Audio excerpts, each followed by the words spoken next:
Hi guys, welcome to ask money post. ఈరోజు ask money post మీరు పంపించిన క్వశ్చన్స్కి ఆన్సర్ చేసే ముందు ఒక ఇంపార్టెంట్ డేటా గురించి అయితే మాట్లాడబోతున్నాను. ఈ డేటా బట్టి మనకు ఒక ఆపర్చునిటీ కనిపిస్తుంది అండ్ ఆల్సో రిస్క్ కనిపిస్తుంది. సో ఈ డేటా మనకు అర్థమైంది అనుకోండి, ఆపర్చునిటీని ఎలా ప్లే చేయాలి, రిస్క్ ప్లే అయినప్పుడు మన క్యాపిటల్ని ఎలా కాపాడుకోవాలన్నది మీకు ఒక క్లారిటీ అయితే వస్తుంది. ఆర్బీఐ ఫైనాన్షియల్ స్టెబిలిటీ రిపోర్ట్ అని ఒక రిపోర్ట్ అయితే రిలీజ్ చేస్తూ ఉంటారు. ఆ రిపోర్ట్లో మన ఎకానమీ ఎలా గ్రో అవుతున్నది అండ్ వేరియస్ డేటా పాయింట్స్ రిలేటెడ్గా మాట్లాడుతుంటారు. ఇందులో నేను ఒక పార్ట్ని అయితే ఈరోజు మాట్లాడబోతున్నాను, which is house hold credit as a percentage of GDP number. ఎందుకు ఈ నెంబర్ గురించి మాట్లాడబోతున్నానంటే 2016లోని మన హౌస్ హోల్డ్ రేట్, అంటే మన ఇంట్లోని అవసరాల కోసం తీసుకునే అప్పులు ఏవైతున్నాయో మన జీడిపిలో పర్సంటేజ్ చూసినట్టయితే అది 2016లోని 34.5% ఉన్నట్టయితే అది ఇప్పుడు పెరిగి ఏకంగా 47.8% రీచ్ అయిపోయింది. ఎస్, యుఎస్, యూకే, జపాన్తో కంపేర్ చేస్తున్నట్టయితే పర్సంటేజ్ టర్మ్స్లోని తక్కువగానే ఉన్నది ఇంకా. కానీ ఈ పర్సంటేజ్ గ్రాడ్యువల్గా ఏదైతే పెరుగుతుందో క్లియర్లీ ఇక్కడ రిస్క్ అనేది పెరుగుతుంది. ఎందుకంటే మనకు తెలుసు మన ఇండియన్ ఎకానమీ సేవింగ్ ఎకానమీ, అంటే మనం ఫస్ట్ సేవ్ చేస్తాం, దాని తర్వాత స్పెండ్ చేస్తాం, రైట్? ఆ హ్యాబిట్ ఏదైతే ఉన్నదో హ్యాబిట్ ఇప్పుడు క్లియర్లీ చేంజ్ అవుతుందని అయితే ఈ డేటా మనకు చెప్తుంది. ఈ డేటా బట్టి చాలా ఫ్యామిలీస్ అప్పులు తీసుకుంటారని చెప్పి మనకు అర్థమవుతుంది కదా. అసలు ఈ అప్పులు దేని గురించి తీసుకుంటారన్న చూడడం చాలా ఇంపార్టెంట్. ఎందుకంటే అన్ని అప్పులు చెడ్డ అప్పులు కాదు. ఓకే, లెట్స్ సే ఇల్లు కొనడానికి లేదా వెహికల్ కొనడానికి, అంటే అసెట్ పర్చేసెస్ కోసం తీసుకునే అప్పులు ఏవైతున్నాయో విచ్ ఈస్ గుడ్, దాని క్రెడిట్ ప్రొఫైల్ వేరే లెవెల్ ఉంటుంది. వేరే అన్సెక్యూర్ డెట్ ఏదైతే ఉన్నదో, అంటే మన డే టు డే అవసరాల కోసం అప్పులు తీసుకుంటాం చూడండి, దాని క్రెడిట్ ప్రొఫైల్ వేరేగా ఉంటుంది. ఈ డెట్ ఏదైతే పెరుగుతున్నదో దాంట్లోని యాక్చువల్లీ మనం చూసినట్టయితే అలార్మింగ్ పార్ట్ ఏంటంటే 49.7% డెట్ తీసుకుంటుంది హౌస్ హోల్డ్ డెట్లోని కన్సంప్షన్ పర్పస్ కోసం తీసుకుంటున్నారంట. అసెట్ క్రియేషన్ కోసం తీసుకుంటున్న డెట్ 33.5% మాత్రమే. అంటే ఆస్తులు కూడబెట్టడానికి అప్పు చేయడం okay, but day to day necessities కోసం, అంటే మన ఆస్పిరేషన్స్ ఏవైతే ఉన్నాయి, నెసెసిటీస్ అవ్వచ్చు, ఈవెన్ ఆస్పిరేషన్స్ కూడా అవ్వచ్చు. సో మన ఆస్పిరేషన్స్ ఫుల్ఫిల్ చేసుకోవడం మనం తీసుకుంటున్న అప్పుల పర్సంటేజే బాగా పెరిగిపోతుంది. ఇన్ఫాక్ట్ యాక్చువల్ 2019 నుంచి 2026 మధ్యలో చూసినట్టయితే ఈ కన్సంప్షన్ గురించి తీసుకున్న డెట్ పర్సంటేజ్ చూస్తే ఏకంగా 405% పెరిగింది. వెరస్ అసెట్ క్రియేషన్ కోసం తీసుకున్న డెట్ ఒక పర్సంటేజ్ మనం చూసాం అనుకోండి 242% మాత్రమే పెరిగింది. సో మనకు క్లియర్లీ అర్థమవుతుంది జనాలు ఏవైతే అప్పులు చేస్తున్నారో వాళ్ళ కన్సంప్షన్ రిలేటెడ్గా డెట్ అయితే పెరుగుతున్నదని చెప్పి.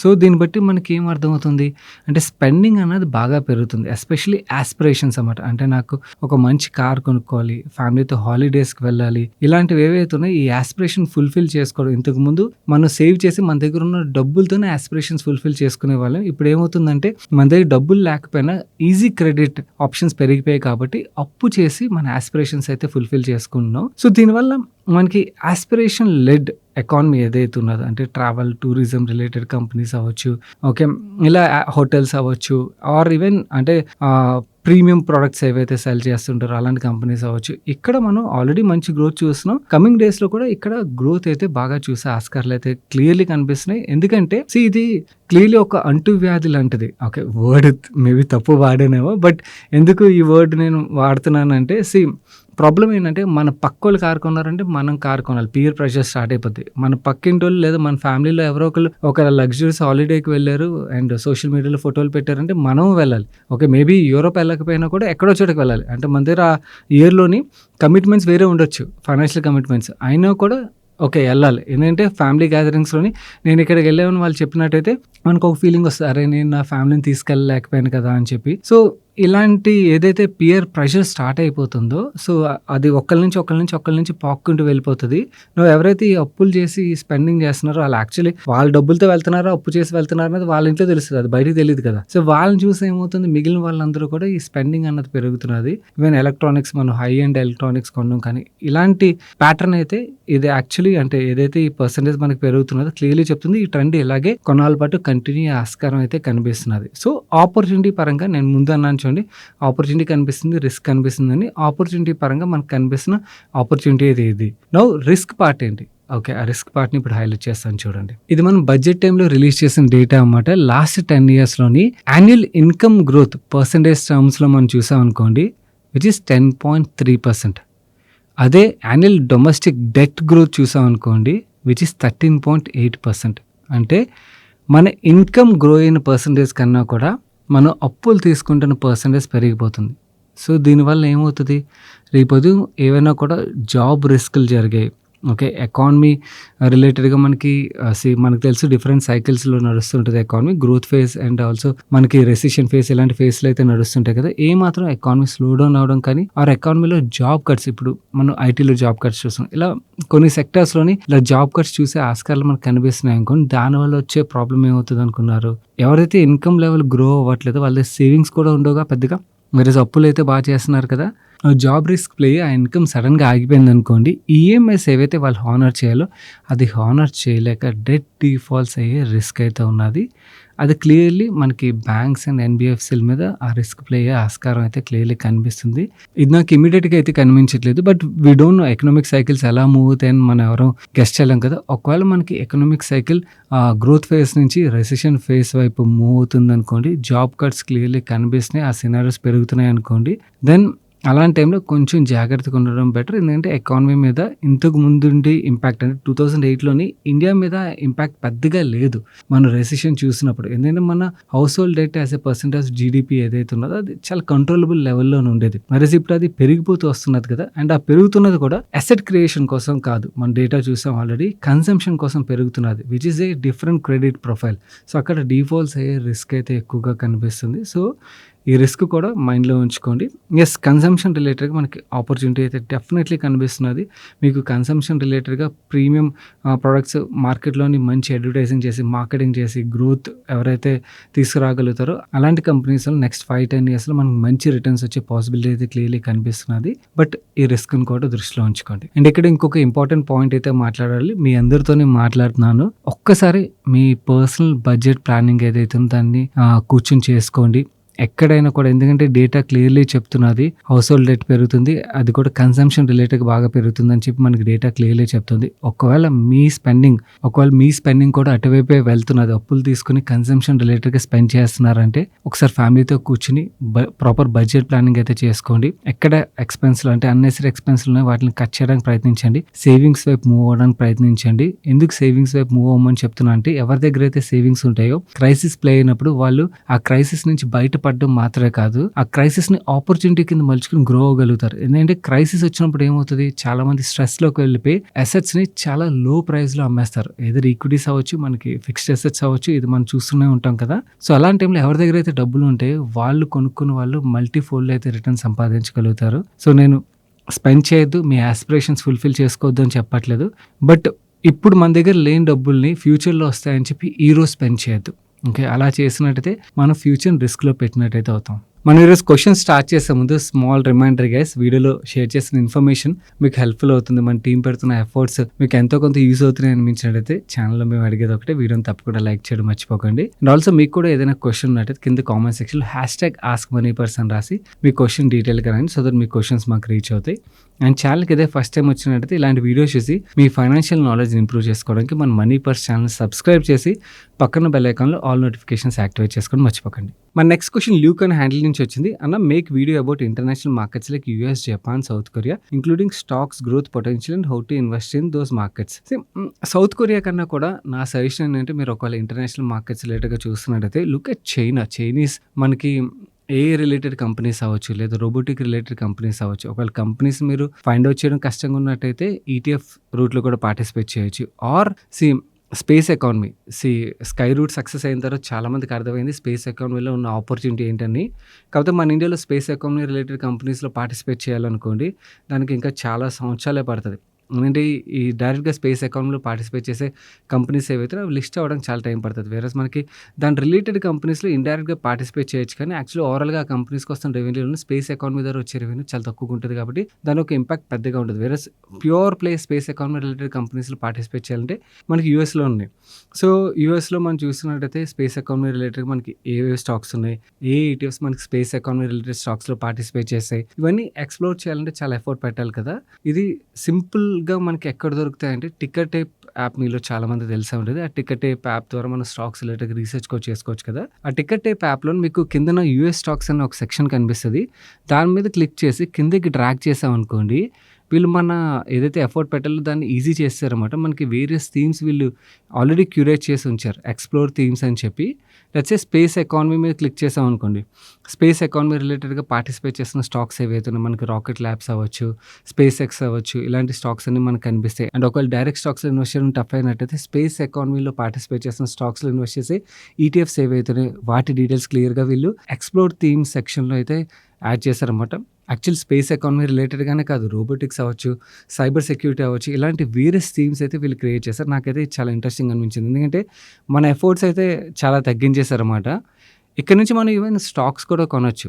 ఓకే. టికెట్ యాప్ యాప్‌లోనే వీళ్ళ ఆప్షన్ కూడా ప్రొవైడ్ చేస్తున్నారు. Let's say for example rocket lab స్టాక్‌లో నేను ఇన్వెస్ట్ చేయాలనుకున్నాను అనుకోండి. మీకు ఇక్కడ స్క్రీన్ మీద చూపిస్తాను చూడండి.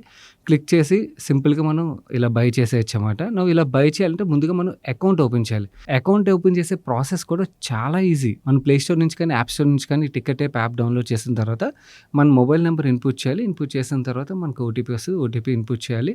దెన్ మన నేమ్‌ని ఇన్పుట్ చేయండి అండ్ గెట్ స్టార్టెడ్ మీద క్లిక్ చేయండి. క్లిక్ చేసిన తర్వాత మీకు ఓపెన్ గ్లోబల్ ఇన్వెస్ట్మెంట్ అకౌంట్ అని కనిపిస్తది. దాని మీద క్లిక్ చేయండి. క్లిక్ చేసిన తర్వాత మన ఈమెయిల్ ఐడీ ఇన్పుట్ చేయాలి. దెన్ మ్యాండేటరీ డిస్క్లోజర్స్ ఏవైతే వాటిని ఇన్పుట్ చేయండి. దెన్ డిజిలాకర్ ద్వారా మీ కేవైసీ కంప్లీట్ చేసి మీ నామినీ డీటెయిల్స్ మర్చిపోకుండా ఇన్పుట్ చేయండి. ఇన్పుట్ చేసిన తర్వాత మీ బ్యాంక్ అకౌంట్ లింక్ చేసుకోవాలి.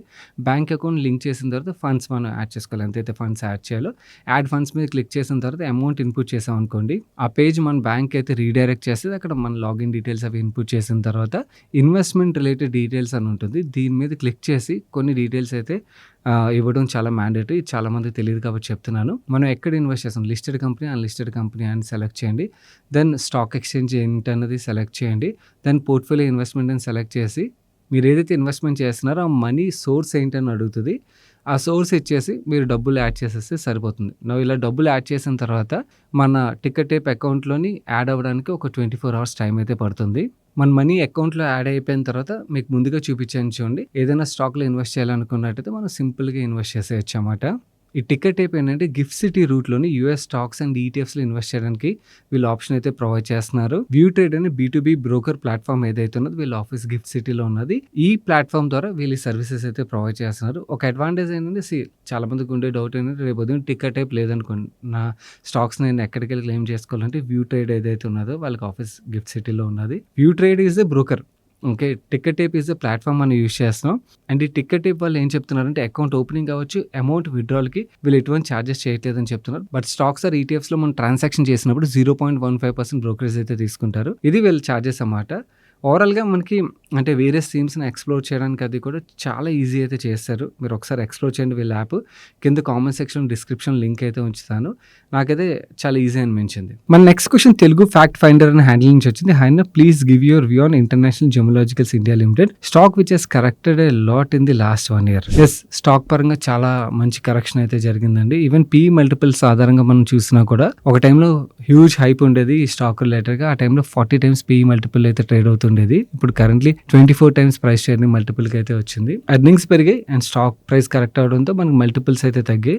మీకు ఓవరాల్ స్క్రీనర్ రీసెర్చ్ చేశారనుకోండి, ఏం చెప్తుందంటే P&L పరంగా అంత బాగానే కనిపిస్తుంది, మార్జిన్స్ పరంగా అంత బాగానే కనిపిస్తుంది, బ్యాలెన్స్ షీట్ పరంగా చాలా హెల్తీగా కనిపిస్తుంది. ప్రమోటర్స్ పరంగా మనం మాట్లాడుకోవాలంటే private equity firm Blackstone backed company కాబట్టి ప్రమోటర్స్ రిలేటెడ్గా కూడా అంత వరీ అవ్వాల్సిన ఫ్యాక్టర్ అయితే లేదు. అండ్ ఇన్ఫాక్ట్ యాక్చువల్లీ వీళ్ళ క్యాష్ కన్వర్షన్ కూడా మనకు చాలా బాగా కనిపిస్తుంది. సో ఇన్ని పాజిటివ్స్ ఉన్నాయి కదా, ఇన్ని పాజిటివ్స్ ఉన్నా కూడా స్టాక్ ఎందుకు కరెక్ట్ అవుతుంది? అండ్ స్టాక్ ఇప్పుడు మనం బై చేసినట్టయితే ఓకే కరెక్ట్ అయింది కదా, అన్ని పాజిటివ్స్ కనిపిస్తున్నాయి కదా, ఇది మనకి మంచి వాల్యూ బెట్టా లేకపోతే వాల్యూ ట్రాపా? ఇదే కదా చాలా మందికి ఉండే క్వశ్చన్. నా పర్సనల్ ఒపీనియన్ ఏంటంటే ఇది ఏదో స్క్రీనర్లోనో లేకపోతే మేనేజ్మెంట్ చెప్పిందో రీసెర్చ్ బట్టి నేను మీకు షేర్ చేయట్లేదు. ఆన్ గ్రౌండ్ నాకు కొంతమంది డైమండ్ మర్చెంట్స్, గోల్డ్ మర్చెంట్స్ అయితే నాకు తెలుసు. సో వాళ్ళకి కాల్ చేస్తాను అనమాట. కాల్ చేసి నేను వాళ్ళని అడిగినప్పుడు వాళ్ళ దగ్గర నుంచి వచ్చిన ఫీడ్బ్యాక్ ఏంటంటే, ఫస్ట్ థింగ్ గోల్డ్కి సర్టిఫికేషన్ ఈజ్ మ్యాండేటరీ, కానీ డైమండ్ ఏదో న్యాచురల్ డైమండ్ అవ్వచ్చు, ల్యాబ్ గ్రౌండ్ డైమండ్ అవ్వచ్చు, రెండింటికి సర్టిఫికేషన్ అయితే మ్యాండేటరీ కాదు. ఓకే. సో ఒకవేళ కస్టమర్స్ అడిగితే అప్పుడు కస్టమర్స్ నుంచి డిమాండ్ పెరిగితే అప్పుడు సర్టిఫికేషన్ ప్రొవైడ్ చేస్తారు, కానీ యాజ్ ఆఫ్ నౌ అయితే ఈ సర్టిఫికేషన్ అనేది మ్యాండేటరీ కాదు. ఓకే. సో, మ్యాండేటరీ కానప్పుడు దాని ఒక ఇంప్లిమెంటేషన్ ఎంతవరకు అవుతదన్నది అదొక పెద్ద question mark. Second thing natural diamond విషయంకొచ్చేసరికి అది కాస్ట్ చాలా ఎక్కువగుంటది. వేరస్ ల్యాబ్ గ్రోన్ డైమండ్ విషయంకొచ్చేసరికి ల్యాబ్ గ్రోన్ డైమండ్స్ యొక్క ప్రైస్ 2019 నుంచి ఇప్పటికి చూసామనుకోండి $1,500 నుంచి అది ఇప్పుడు $100 తగ్గిపోయింది. ఇంకా యాక్చువల్లీ మనకి ఈ ల్యాబ్ గ్రోన్ డైమండ్స్ తయారు చేసే వాళ్ళు బాగా పెరిగారనుకోండి ఆటోమేటిక్‌గా ఏమవుతది ఇది ఆర్టిఫిషియల్ డైమండే కదా! సో, దీన్ని క్రియేట్ చేయడం పెద్ద మ్యాటర్ కాదు కాబట్టి దీని ప్రైస్‌లు ఇంకా సబ్‌స్టాన్షియల్లీ తగ్గే ఆస్కారం ఉన్నది. ఓకే. ప్రైస్ తగ్గినప్పుడు యాక్సెప్టెన్స్ అయితే పెరుగుతది. No doubt. ఎందుకంటే నేచురల్ డైమండ్‌కి, ల్యాబ్ గ్రోన్ డైమండ్‌కి అసలు డిఫరెన్సే ఉండదు. ఓకే. డిఫరెన్స్ లేనప్పుడు ఓకే. దీని ప్రైస్ సబ్‌స్టాన్షియల్ రెడ్యూస్ అయింది. చూడడానికి లుక్ అది బాగున్నదనుకోండి ఆటోమేటిక్‌గా దాని యాక్సెప్టెన్స్ అయితే బాగా పెరుగుతది. సో, యాక్సెప్టెన్స్ పెరగడం వల్ల ఎవరికి పాజిటివ్? రిటైలర్స్‌కి పాజిటివ్. ఎవరైతే దాన్ని సెల్ చేస్తారో వాళ్ళకి పాజిటివ్. బట్ ప్రాబ్లమ్ ఏంటంటే దాని ప్రైస్ సబ్‌స్టాన్షియల్లీ తగ్గిపోయిందనుకోండి. ఈ సర్టిఫికేషన్ పార్ట్ ఏదైతే ఉందో దానికి అడిషనల్‌గా స్పెండ్ చేయాలిగా. ఓకే. ఫర్ ఎగ్జాంపుల్ ఆ రిటైలర్ అడిషనల్‌గా స్పెండ్ చేయాలనుకోండి. ఆ డబ్బులు కన్స్యూమర్ దగ్గర నుంచే తీసుకుంటారుగా. ఒకవేళ నేచురల్ డైమండ్ అనుకోండి కన్స్యూమర్ ఆ అడిషనల్ అమౌంట్ స్పెండ్ చేయడానికి ఇంట్రెస్ట్ చూపిస్తారు. ఎందుకంటే హై వాల్యూ టికెట్ పర్చేస్ కదా! వేరేస్ ఇక్కడ విషయంకి వచ్చేసరికి ల్యాబ్ గ్రోన్ డైమండ్స్ ఏవైతున్నాయో దాని ప్రైస్ ఆల్రెడీ బాగా తగ్గిపోయింది. ఇంకా తగ్గిపోయిందనుకోండి ఆ అడిషనల్ సర్టిఫికేషన్ రిలేటెడ్‌గా స్పెండింగ్ చేస్తారా లేదా అన్నది అదొక క్వెషన్ మార్క్. ఈ కంపెనీ విషయంకి వచ్చేసరికి వీళ్ళు నేచురల్ డైమండ్స్‌కి సర్టిఫికేషన్ ప్రొవైడ్ చేస్తారు. ల్యాబ్ గ్రోన్ డైమండ్‌కి సర్టిఫికేషన్ ప్రొవైడ్ చేస్తారు. ల్యాబ్ గ్రోన్ డైమండ్స్ రిలేటెడ్‌గా వీళ్ళకి యాక్చువల్ చాలా మంచి గ్రోత్ అయితే వస్తున్నది. ఇన్‌ఫాక్ట్ వీళ్ళ సర్టిఫికేషన్ కౌంట్ అది చూసినా కూడా మనకి బానే గ్రోత్ కనిపిస్తున్నది. కానీ నాకు రియాలిటీలో ఆన్ గ్రౌండ్‌లోని నేను ఇన్ఫర్మేషన్ చెక్ చేసినప్పుడు నాకు అర్థమైంది ఏంటంటే యాస్ ఆఫ్ నౌ ఇది మ్యాండేటరీ కాదు కాబట్టి and in fact lab grown diamonds యొక్క ప్రైస్ సబ్‌స్టాన్షియల్ పడిపోతే ఎంతమంది కన్స్యూమర్ స్పెండ్ చేస్తారు. సో, ఆ స్పెండ్ చేయని పక్షంలో ఫ్యూచర్ రిలేటెడ్‌గా there is a big question mark కదా! సో, ఆ క్వెషన్ మార్క్ వల్లే మనకి స్టాక్ ప్రైస్‌లో ఆ కరెక్షన్ అయితే కనిపిస్తున్నది.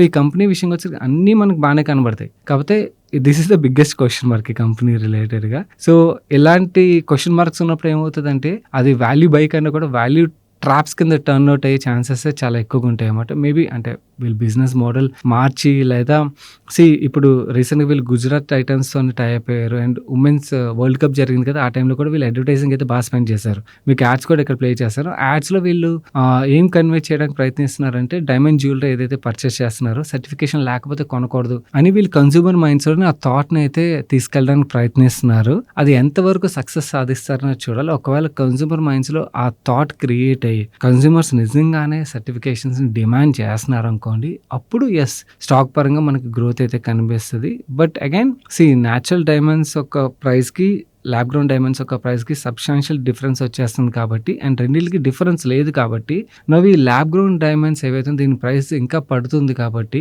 సో, అంతలా పడిపోయినప్పుడు ఈవెన్ ఆ సర్టిఫికేషన్‌కైనా అడిషనల్‌గా కన్స్యూమర్స్ ఎంతమంది స్పెండ్ చేయడానికి రెడీ అవుతారన్నది కూడా చూడాల్సింది. That is also another big question అన్నమాట. సో, మీకు సోషల్ మీడియాలో చూసినా ఎక్కడ చూసినా కూడా చాలా మంచి వాల్యూ బెట్ అనేది చాలామంది మాట్లాడుతున్నారు. బట్ యాస్ ఆఫ్ నౌ అయితే వీ డోంట్ నో ఇలాంటి క్యాష్ రిచ్ కంపెనీస్‌లోని things can turn in any direction. ఒకవేళ పాజిటివ్ డైరెక్షన్‌లో మూవ్ అయితే అప్పుడు చూద్దాం. బట్ యాస్ ఆఫ్ నౌ అయితే అలాంటి సినారియో అయితే నాకు కనిపించట్లేదు. నాకు వాల్యూ బై కన్నా కూడా నాకు వాల్యూ ట్రాప్ లాగే కనిపిస్తుంది. It's up to you guys. రేపు ఉదయం ఒకవేళ మేనేజ్మెంట్ ఏమైనా యూనిక్ డెసిషన్స్ తీసుకొని వాళ్ళు గ్రో చేయగలిగారు అనుకోండి అప్పుడు మనం థీసిస్ మార్చుకోవచ్చు. ఎనీవేస్ ఒక 10-15% పోతే ఏముంది గ్రోత్‌లోని పెద్ద ప్రాబ్లం కాదు.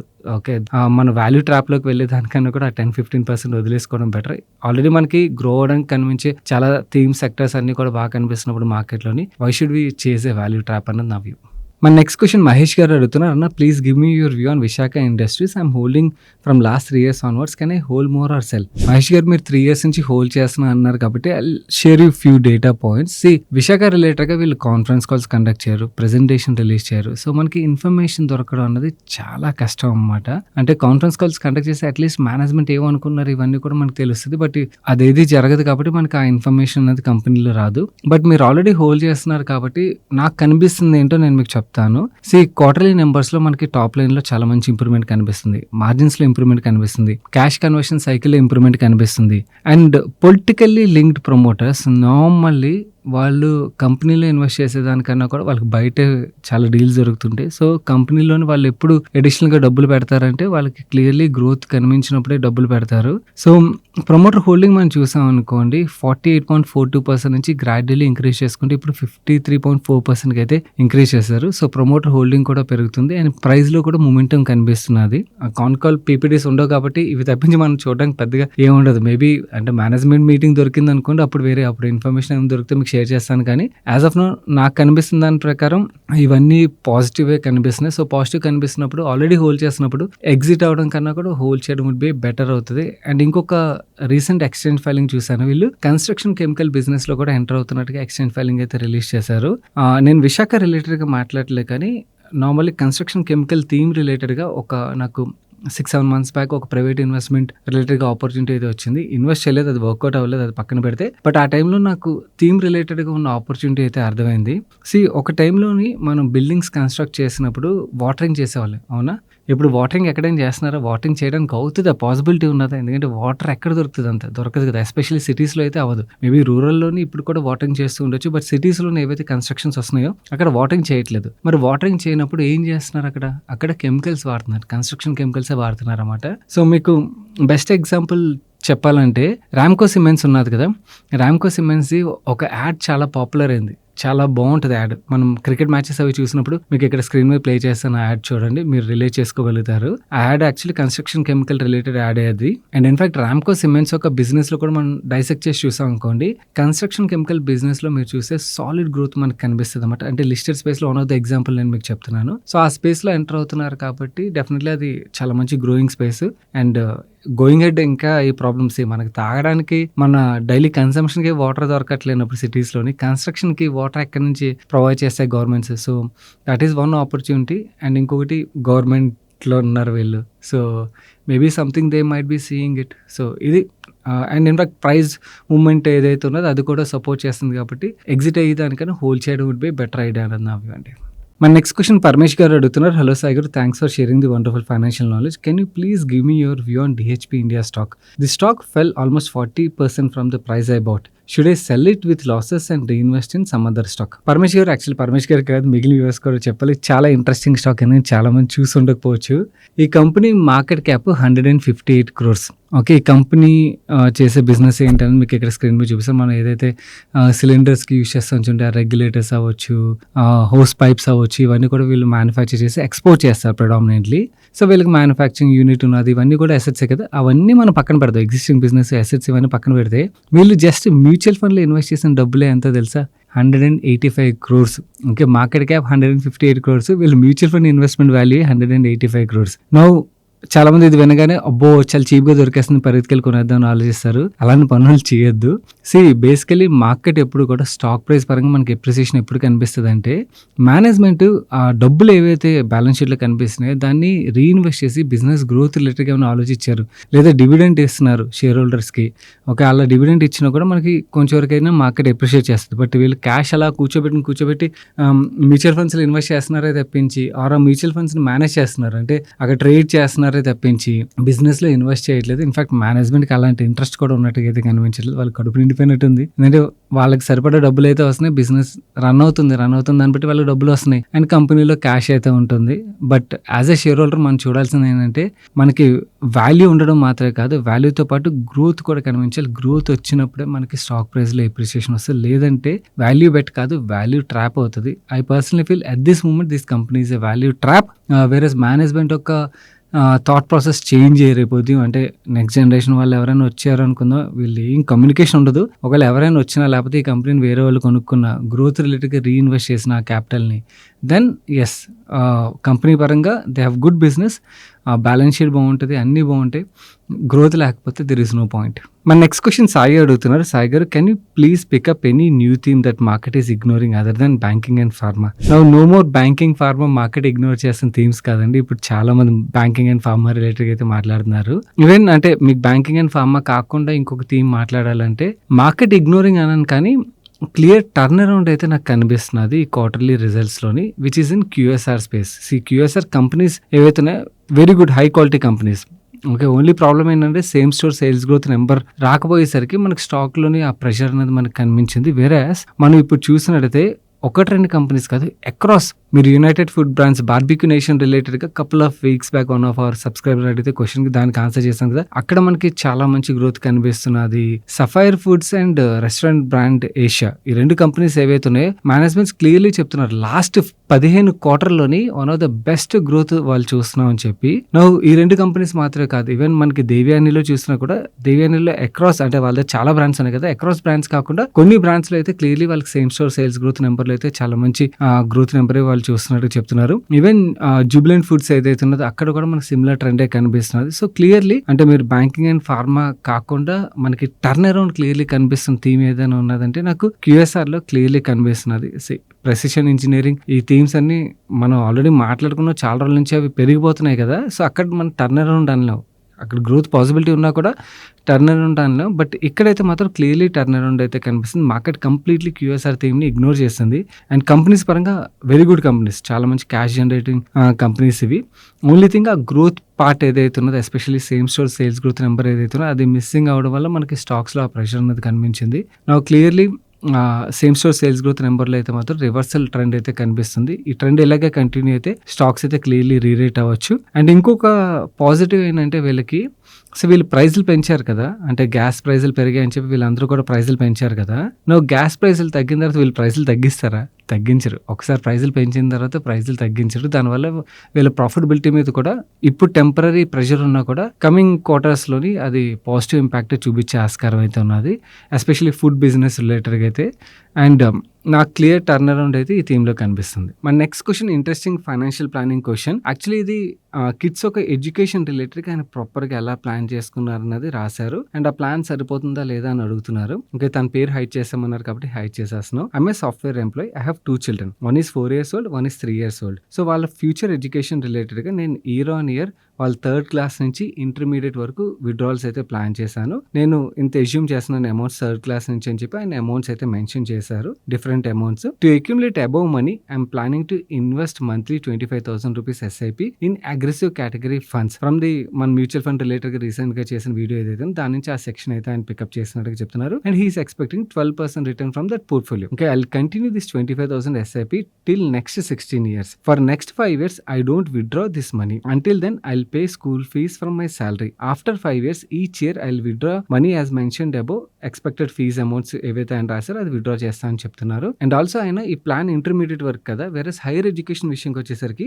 అడిషనల్‌గా ఈచ్ చైల్డ్ పేరు మీద 22,000 ఎస్ఐపి చేస్తున్నట్టుగా చెప్పారు లాస్ట్ 2 years నుంచి. నౌ కమింగ్ టు ఆయన క్వశ్చన్స్ విషయంకి వచ్చేసరికి will my strategy work effectively even if markets are down? Why? Because I'm expecting 12% CAGR return year on year. Okay, దాని రిలేటెడ్ మీకు క్యాలిక్యులేషన్‌లోకి వెళ్ళి చూపించేస్తానండి. క్వశ్చన్ 2.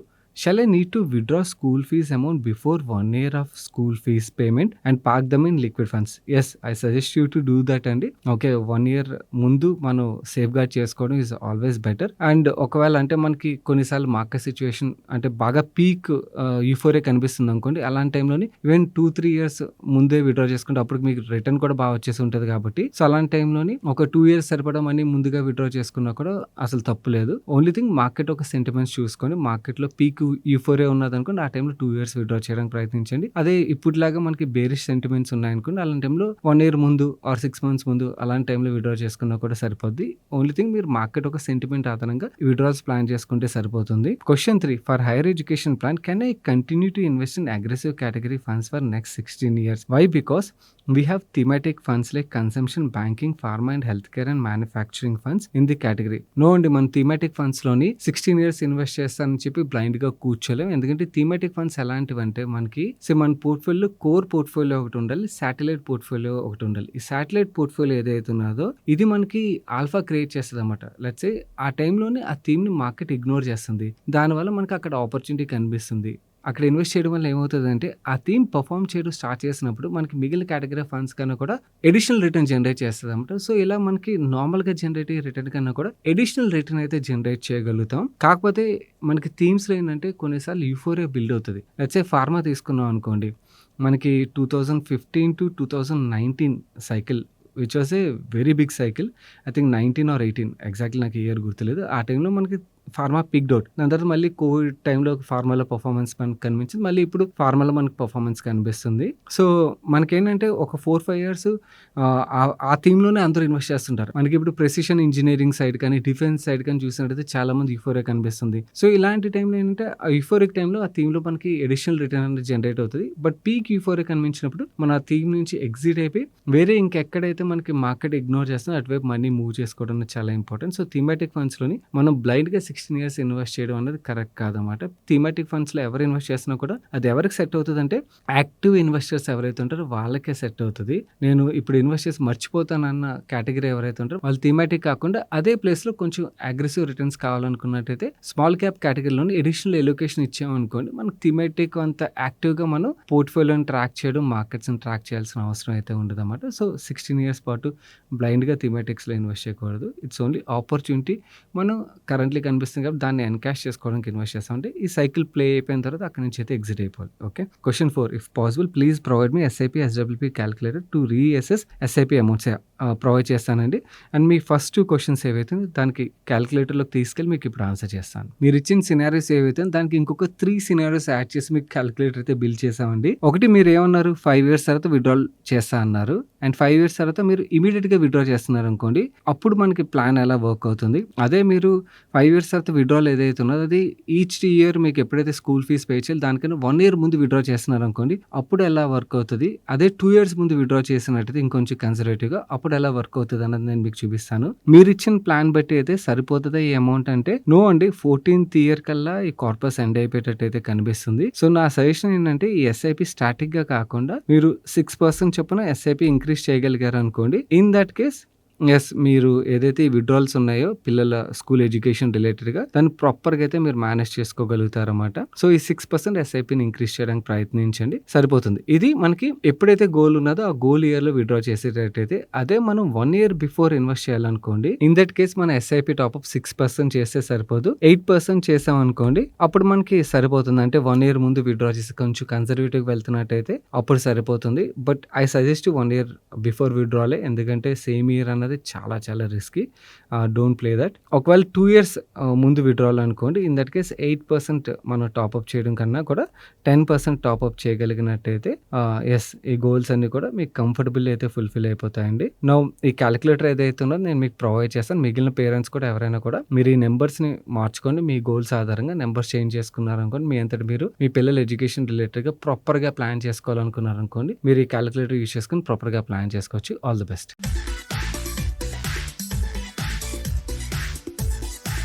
నవ్వు సండే ఫండే సజెషన్ విషయంకి వచ్చేసరికి నెట్‌ఫ్లిక్స్‌లోని 'ఆపరేషన్ సఫేద్ సాగర్' అని చెప్పి సిరీస్ అయితే స్ట్రీమ్ అవుతున్నది. సాలిడ్ ఉన్నది. ఒకవేళ ఇప్పటివరకు చూడనట్టయితే మిస్ అవ్వకుండా చూడండి. ఫెంటాస్టిక్ సిరీస్ ఇది. మన నెక్స్ట్ క్వశ్చన్ సాయి తేజ అడుగుతున్నారు. Sir tell me about Gayatri projects. FIS have increased stake from 2% to 18%. What could be the reason for this? ఏం సడన్ గా మన వ్యూవర్స్ చాలా మందికి పొలిటికల్లీ లింక్ స్టాక్స్ మీద ఇంట్రెస్ట్ బాగా పెరిగిపోయింది. ఓకే. గాయత్రి ప్రాజెక్ట్స్ విషయంకి వచ్చేసరికి again okay. Congress party linked company ఇది. సో, కంపెనీలో ఏం జరుగుతుందంటే డెట్ రీస్ట్రక్చరింగ్ చేశారు రీసెంట్‌గా. 8,100 కోట్లు వీళ్ళు పే చేయాలి. దానికి బ్యాంక్స్ ఏం ఒప్పుకున్నాయంటే ఫైనల్లీ 2,400 కోట్లు కట్టండి బాబు.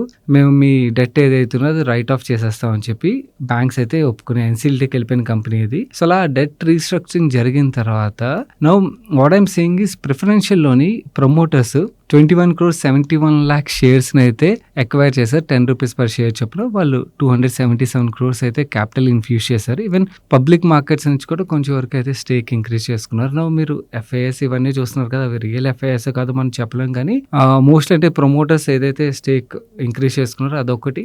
సెకండ్ థింగ్ మనకి ఈవెన్ పబ్లిక్ హోల్డింగ్ లో కూడా మీరు చూసారనుకోండి ఈ ప్రెఫ్ జరగడంతో మనకి కనిపిస్తున్న ట్రాక్షన్ ఏంటంటే కొన్ని కంపెనీస్ అయితే స్టేక్ కొన్నట్టుగా కనిపిస్తుంది.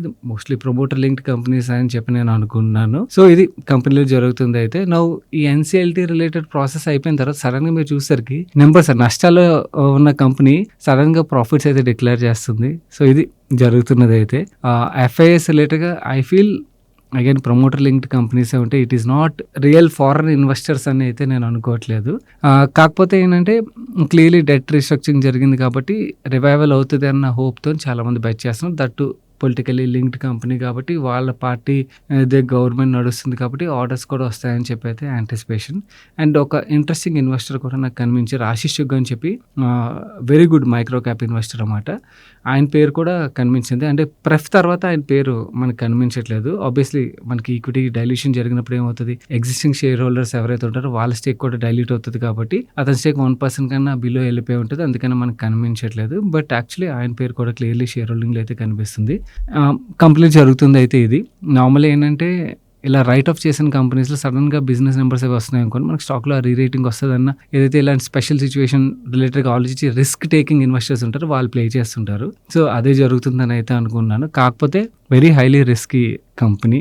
ఇన్ఫ్రా బిజినెసే risky, that politically linked infra బిజినెస్లో ఏంటంటే సైకిల్ ప్లే చేయగలిగితే వేరే కేసు. సైకిల్ ప్లే చేసినప్పుడు you can make money. But చాలామంది స్మాల్ స్కేల్ ఇన్వెస్టర్స్ ఉంటారు, వాళ్ళు ఏంటంటే ఎంటర్ అవుతారు కానీ వాళ్ళకి ఎగ్జిట్ అవ్వడం తెలియదు. ఏదో లాంగ్ టర్మ్ బెట్స్ అనుకుంటారు, ఇలాంటివి లాంగ్ టర్మ్ బెట్స్ కాదు, అంటే కాంపౌండర్స్ కాదు ఇవన్నీ. మీకు సడన్గా ఒక స్పైక్ ఇస్తుంది స్టాక్లో, ఆ స్పైక్లో ఆ సైకిల్లో if you make money you should exit, అలాంటి టైప్ ఆఫ్ స్టాక్. మన నెక్స్ట్ క్వశ్చన్ రాజేష్ వర్మ గారు అడుగుతున్నారు. హలో సాయి గారు, how do we calculate XARR in mutual fund AMCs? By what basis they will be calculating XARR? మీ మ్యూచువల్ ఫండ్ స్టేట్మెంట్లో కనిపిస్తున్న XARR గురించి అడుగుతున్నారేమో. అది ఎలా క్యాలిక్యులేట్ చేస్తారంటే, లెట్స్ సే ఫర్ ఎగ్జాంపుల్ మీరు ఎస్ఐపి చేస్తున్నారు అనుకోండి, ఎవ్రీ మంత్ మీరు ఎస్ఐపి చేస్తుంటారు కదా, అండ్ ఎస్ఐపితో పాటు మధ్యలోని అంటే ఈ ఎస్ఐపిస్ అన్ని మీకు పర్టికులర్లీ ఒక డేట్లో కట్ అవుతున్నాయి అనుకుందాం. బట్ సడన్గా మీరు లంసమ్ అమౌంట్ వేరే డేట్లో ఇన్వెస్ట్ చేస్తారు. Let's say me SIP 10th రోజు ఉన్నది, మీరు లంసమ్ మీ దగ్గర డబ్బులు వచ్చి బోనస్ వచ్చింది అనుకుందాం, మీరు 25th రోజు ఇన్వెస్ట్ చేశారు అనుకుందాం. అప్పుడు ఏమవుతుంది, డిఫరెంట్ డేట్స్లో ఇన్వెస్ట్మెంట్ అవుతుంది కదా. మనకి డిఫరెంట్ డేట్స్లో ఇన్వెస్ట్ చేసినప్పుడు రిటర్న్ పర్ఫెక్ట్గా క్యాలిక్యులేట్ చేయాలంటే XARR is the best formula అండి. ఇది ఎలా క్యాలిక్యులేట్ చేయాలన్నది మీకు డీప్గా క్యాలిక్యులేషన్స్ అన్నీ కూడా మన ఎక్సెల్ సిరీస్ ఏదైతే ఉందో ఆ వీడియోస్లో ఎక్స్ప్లెయిన్ చేశాను. మీ అంతటా మీరు క్యాలిక్యులేట్ చేయాలంటే అవి చూసినట్టయితే మీరు క్యాలిక్యులేట్ చేసుకోగలరు. సింపుల్గా మీకు ఇక్కడ వీడియోలో కూడా ఒక స్క్రీన్ రికార్డింగ్ అయితే చూపిస్తాను. సింపుల్ థింగ్ ఏంటంటే, మీ ఇన్వెస్ట్మెంట్స్ ఏవైతున్నాయో ఒక 6 డేట్స్ పెట్టుకోండి. ఆ 6 డేట్స్ పక్కన మీరు వచ్చి ఒక 10,000 ఎస్ఐపి చేస్తున్నారు అనుకోండి, ఏదైతే ఇన్వెస్ట్మెంట్ చేస్తున్నారో దాన్ని మైనస్లో పెట్టండి. అండ్ లేటెస్ట్ మీకు ఈ రోజు వాల్యూ ఏదైతే ఉన్నదో ఆ రోజు డేట్ అక్కడ మెన్షన్ చేయండి.